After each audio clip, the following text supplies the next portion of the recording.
Welcome to That One Time in Business with me, your host, Casey Renae, a creative director and brand strategist who has 1,000,001 stories and lessons to share. Now remember, these are teachable moments with a twist and a laugh. So let's get started. Welcome back, good people. If you're listening, hopefully you have your headphones on. If you heard the first episode, you already know how we get down over here. Again, this podcast is not to shame, but to give lessons to business owners. So without further ado, I'm going to tell you about the time that I almost got sued. This is one of those things where, you know, you watch People's Court, you watch Judge Judy, and, you know, it's pure entertainment until you're part of it. Then that's when the fucking giggles stop. Luckily for me, let me put this out here now, I did not have to go into court, but yes, lawyers with a Z had to get involved to help stop all of that. And the lessons that I learned, I'll tell you, the first one off the bat is I don't give a fuck what you do. I don't care if you have a product. I don't care if you have a service. I don't care if you're a hairstylist. You need to have a lawyer on deck. You need somebody to champion for you, and at all cost. And it costs, baby. Lawyers are expensive. I'm talking about even just a letter to say boo. That'll run you about $500 right there. So have a pot ready, and on top of that, have a lawyer on deck. I have a creative lawyer on deck. Shout out to Mac Law, located in New York, but have a lawyer on deck for your behalf. So anyway, let's get into it. So I was hired out, me and my agency, we were hired out to create some branding and collateral elements for a nonprofit. And I was really excited. If you know nonprofits, you know, sometimes the budget is a little strict in how you get to it, the timelines and the way to get payments and all of that. And it becomes a thing. But as a creative, when you have the opportunity to work with a business, that means something. It makes you feel like you're giving back, because a lot of times we take on a lot of freelance roles or design roles, or even in our agency, where it's like, yeah, that's cool, but you're not breaking ground. You're not, shifting the needle. So when you get to work with these things, you get excited and you want to genuinely do for them. So I worked with a nonprofit, and first red flag. We're starting these red flags off early, okay? The first red flag is I was how do I want to say this? Scouted. They found your girl. I was scouted by somebody who worked there, and she was very intentional in telling me, hey, this project would not start for a couple of months, but this is what we're thinking. Okay. So cut to a couple of months and it's time to start. Oh, girl's gone. First red flag. So I was like, where'd you go? And the reason why to come out to find out she was gone was because of the caliber of the nonprofit. They were not doing what they were supposed to be doing. I got a little bit of a wind of it, but I said, well, okay, maybe it's just a bad experience. I try not to hold everybody's experiences on my own, because if that's the case, we would never go to restaurants. We would never go to certain people to get our, haircuts or whatever, because one bad experience is not going to take the whole thing. So I was like, okay, cool, work. So I go ahead, I sign on, and I'm excited. I'm like, you know what? We're going to do this. I signed the paperwork.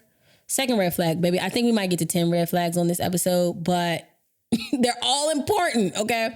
So second red flag is they did not want to sign my contract. I needed to sign theirs. Now, this isn't always a bad thing, but there should always be can you sign something for me on behalf of me, or in your contract, there needs to be something that holds you accountable for me. So in my agency's contract, it's very two-sided. So it basically says, like, if I drop the ball too, then you don't owe me money. And people feel very comfortable in signing my contract because it's not, oh, I'll get everything if one thing happens. Well, you deserve something too if I fuck up. So that was a red flag right there. Okay. Then we get to a meeting. I go ahead and actually sign the contract. Oh, God, I was an idiot. I signed the contract against my better judgment. And the payment needs to be made in net 30. Now, I'm gonna tell you now in this climate, clearly this was before COVID. So we already was looking at net 30s and shit, a little sideways, but baby, we don't even want no net 30s at this point. You know, you might get me with a grace of a net 15. Pay me my money. But that's a personal decision, your agency, do your thing. So I took the meeting, I had to do the net 30, and I said, okay, me personally, to counter the net 30, I have a thing that I do now when I work with bigger companies. If they let me, I either ask for a sign-on, which means that this is my price, but now you have a sign-on that you add on top of it. Or what I say is, all right, until that check clears, that's your start date. So you can do your net 30, but because some people say that like for half payments, it's net 30 from a signed contract. Now, some people are net 30 till you're done.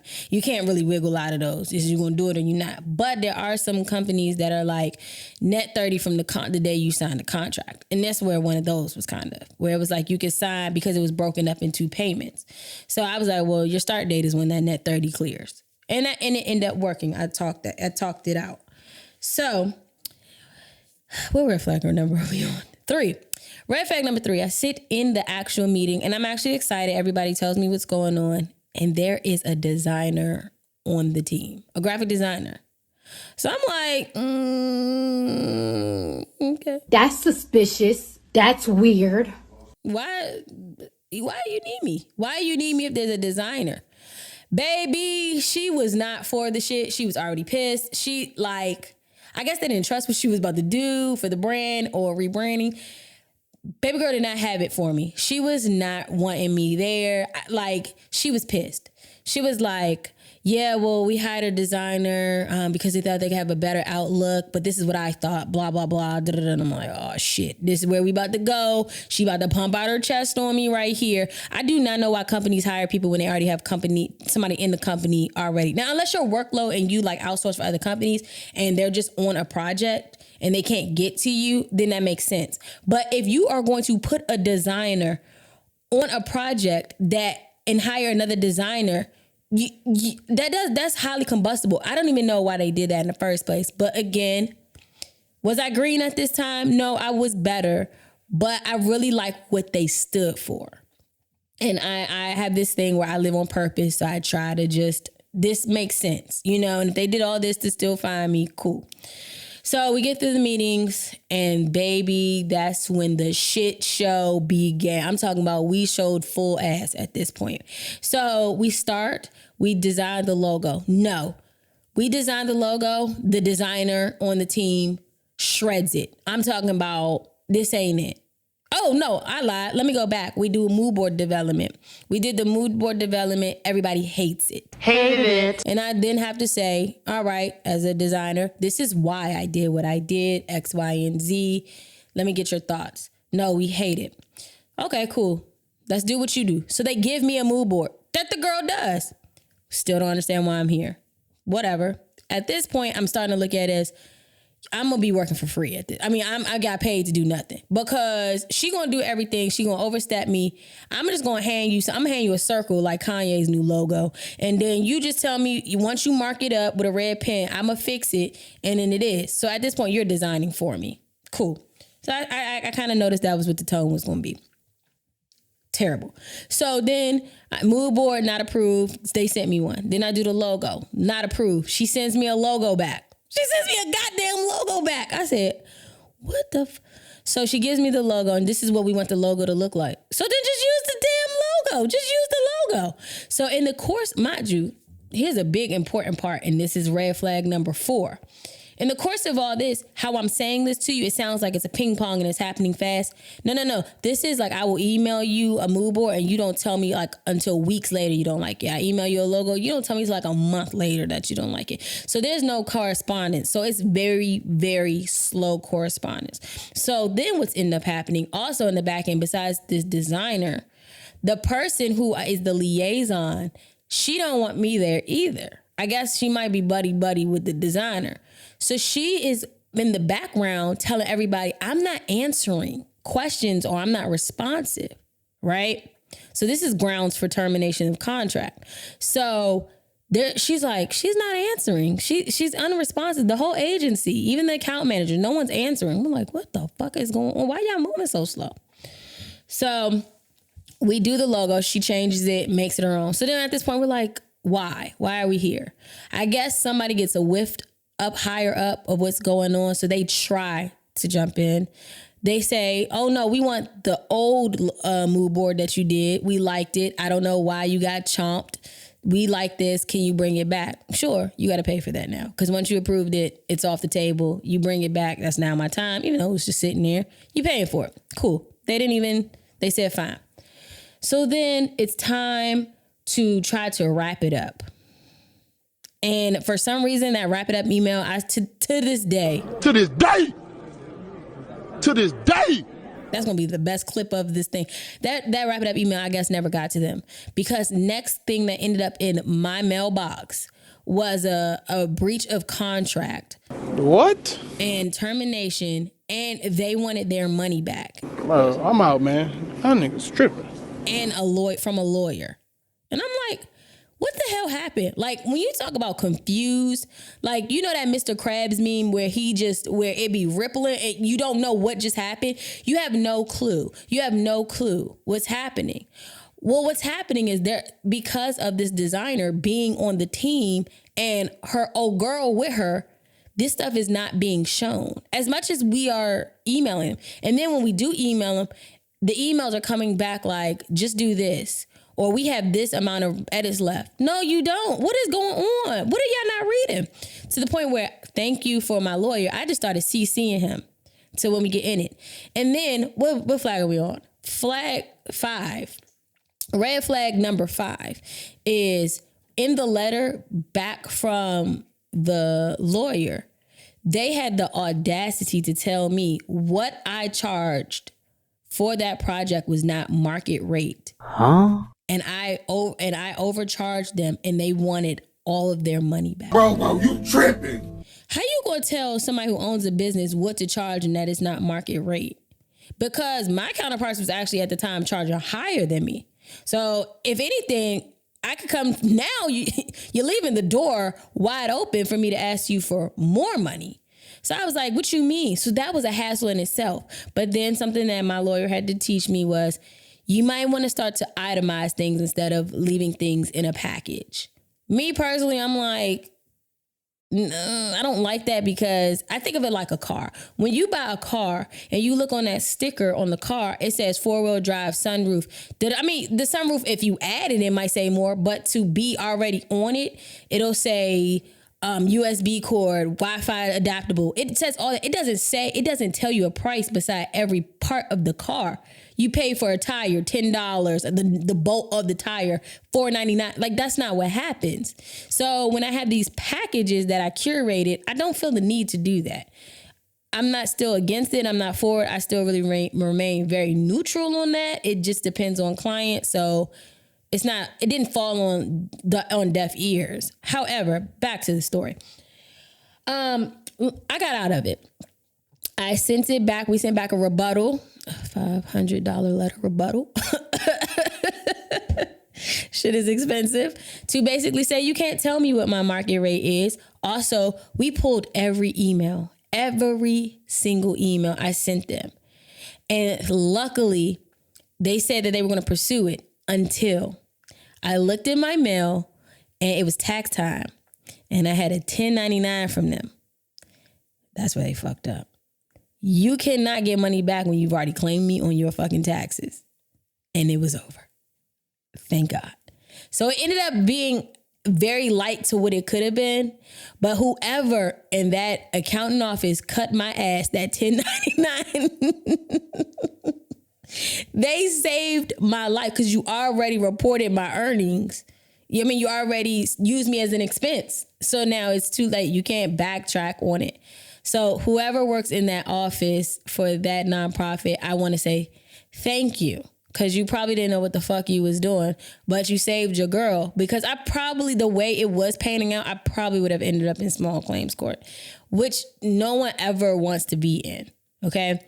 So dealing with the red flags, and these shits are probably about to be hella out of order. I think red flag number 1 is them having the same type of person on the team that is you. You might want to ask more questions.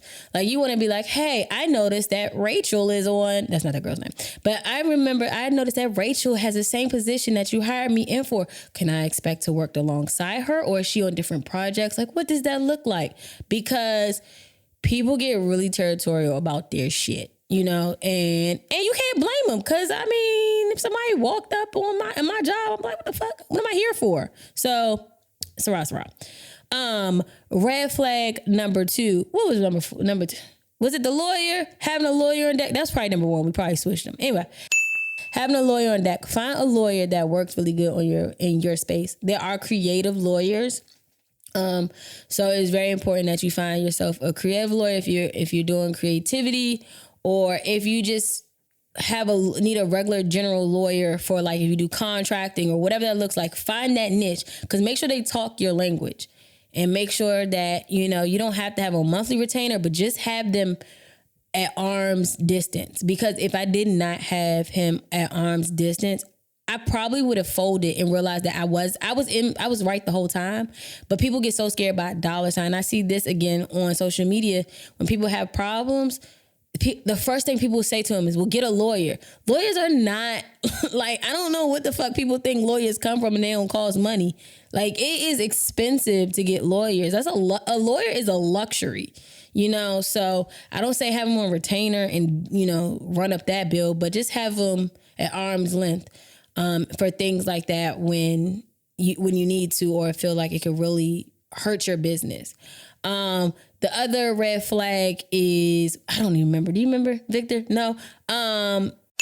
But I think the other red flag that we said was when they were not correspondents. I should have also put a timeline on them where I'd be like, hey, and this is in my contract. I have it in my contract now, where if you go rogue for more than 7 days, I can finally bill you, and you just kind of get off my calendar and get back where you fit in.